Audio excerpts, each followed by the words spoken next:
From the German perspective, Operation Barbarossa involved more than 10 million troops from both the Soviet Union and Germany, with casualties reaching 4.3 million, making it the largest military operation in human history. In just 3 months, the German army advanced more than 500 kilometers deep into the Soviet Union, pushing all the way to Moscow, the Soviet capital. In fact, even before World War II broke out, Germany and the Soviet Union signed the Molotov-Ribbentrop Pact on August 23, 1939, pledging non-aggression. Germany even intended for the Soviet Union to join the Axis powers, but for various reasons, the Soviets never did. On September 1st, 1939, Germany launched a massive blitzkrieg army to invade Poland. Germany's lightning warfare tactics swept through like a tidal wave, rendering Poland's defenses virtually meaningless against the German steel torrent. Although the Polish army resisted fiercely, the disparity in strength was overwhelming. Within just 2 weeks, Nazi Germany had captured most of Poland. On September 17, the Soviet Union also began its attack from the east. Under the joint assault of Germany and the Soviet Union, Poland held out for only 29 days before being completely divided between the two powers. Subsequently, relying on its powerful military strength and blitzkrieg tactics, Nazi Germany occupied more than a dozen countries within the year, including Denmark, Norway, the Netherlands, Luxembourg, Belgium, and France. Except for Britain, almost all of Western Europe fell under Nazi control. On July 10, 1940, Nazi Germany launched Operation Sea Lion, aiming to destroy the Royal Air Force through air superiority.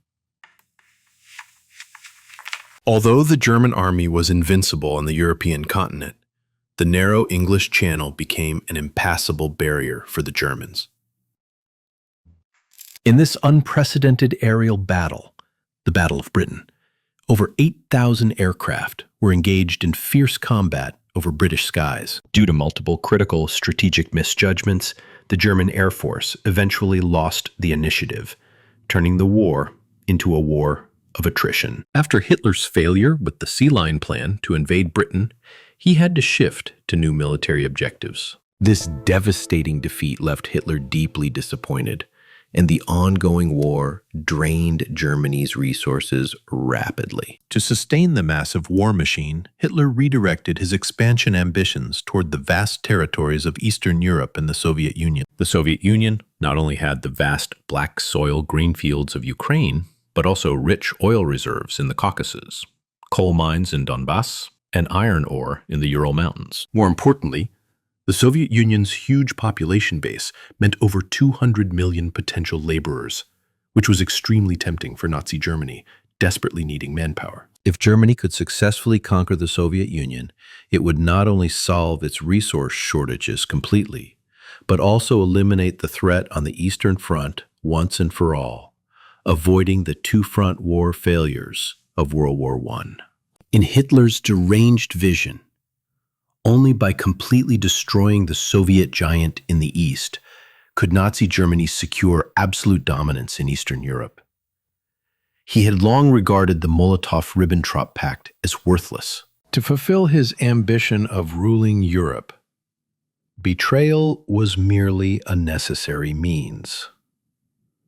Besides, the Soviet Red Army was still weakened from the Great Purge, while German armored forces were unstoppable on the Western Front, sweeping through Western European countries with high morale. Hitler named the invasion Operation Barbarossa after Frederick Barbarossa, the German emperor, planning to attack the Soviet Union on May 20th, 1941. However, because Axis ally Italy delayed its attack on Greece, Germany had to send troops to assist, delaying the operation's start date to June 22nd. During this time, Hitler secretly deployed large numbers of troops and weapons to the Soviet-German border. Actually, the Soviet Union was not completely unsuspecting of Germany. Although the two countries signed a non-aggression pact, Stalin did not fully trust Hitler. He believed that war was inevitable and that Hitler would only attack after fully defeating Britain.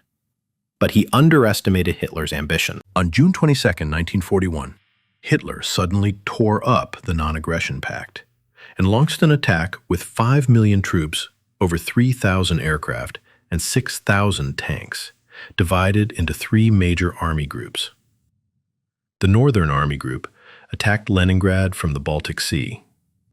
The Central Army Group pushed straight toward Moscow, and the Southern Army Group moved south to capture Ukraine's grain basket. With deafening artillery fire, the largest land war in human history erupted.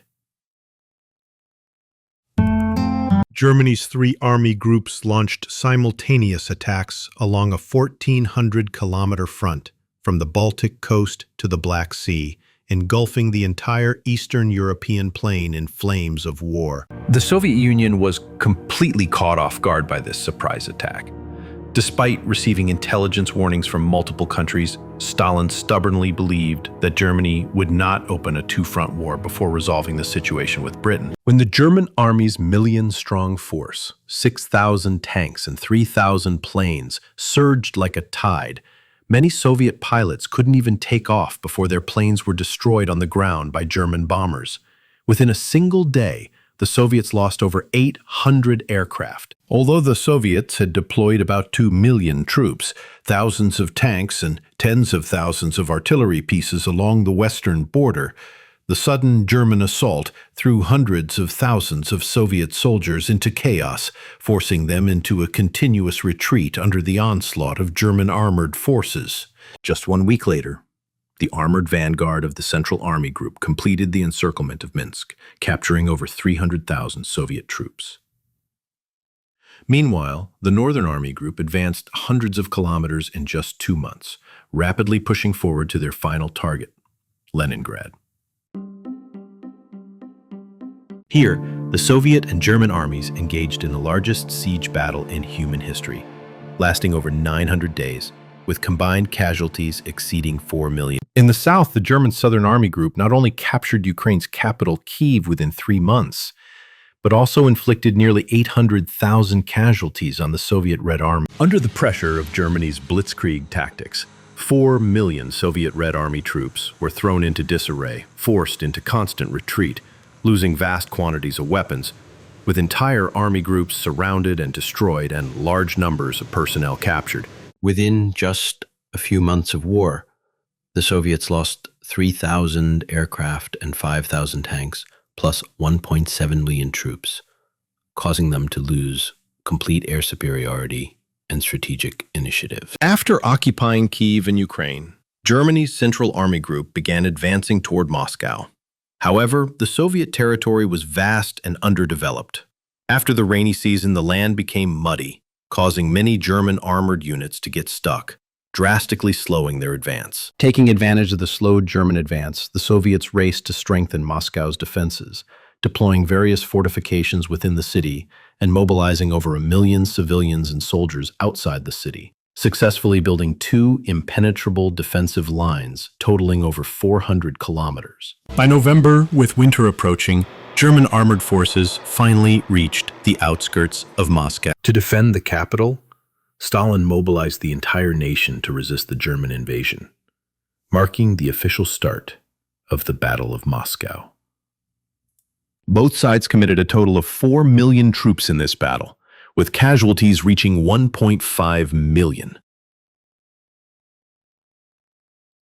Due to the harsh winter, overstretched German lines, and severe shortages of equipment, weapons, and clothing, the German army suffered a devastating defeat in this battle. Meanwhile, relying on fighting on home soil and strong civilian support, the Soviets maintained supplies of weapons and clothing, even in the bitter cold, united in spirit, completely reversing the situation and winning the war. From June to December 1941, Nazi Germany's Operation Barbarossa lasted half a year, but ultimately failed due to insufficient German forces and mounting difficulties. However, In the early stages of the campaign, the unstoppable German offensive inflicted incalculable losses on the Soviets, with Soviet casualties reaching an astonishing 5 million, 4 times that of the Germans. The actual outcome of this military operation was worlds apart from Hitler's original plan for a quick victory. Because of the Soviet Union's vast territory and large population, Nazi Germany's blitzkrieg failed to conquer it quickly. Instead, the war dragged Germany into a quagmire, ultimately leading to collapse under the Allied two-front offensives from east and west. What's your take on this?